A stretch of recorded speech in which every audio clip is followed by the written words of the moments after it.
বলো, এখানে নিয়ে আসলে কেন? আপনি থেকে তুমি করে বলার জন্য এইখানে তোমাকে নিয়ে এসেছি।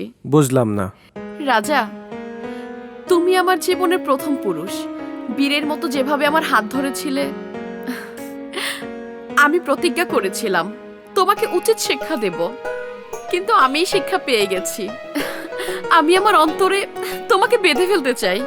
তোমার এই চাওয়াটা কোনোদিন পূর্ণ হবে না। কেন হবে না? আমি তোমাকে ভালোবাসি রাজা।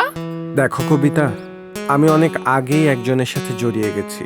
তোমার সাথে আমার সম্পর্ক শুধুমাত্র ব্যবসায়িক। আমি 50 লক্ষ পিস মালের অর্ডার নিয়ে এসেছি। সব সব তোমার কোম্পানিতে দিতে চাই। বিনিময়ে তুমি শুধু আমাকেই ভালোবাসবে।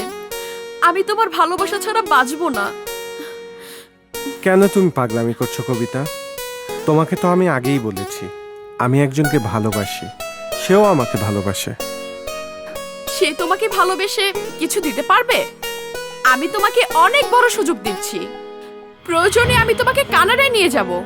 রাজা, এই ভুল করো না। জীবনে কোটি কোটি টাকা কামাতে পারবে।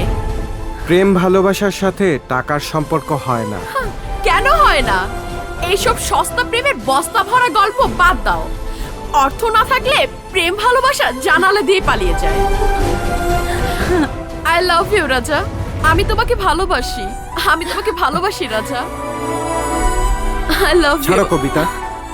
ছাড়ার জন্য তো ধরিনি, সারা জীবন বুকে রাখবো বলেই তো জড়িয়ে ধরেছি। গার্মেন্টসের সব মালের অর্ডারগুলো পেতে হলে আমাকে প্রেমের অভিনয় করতেই হবে।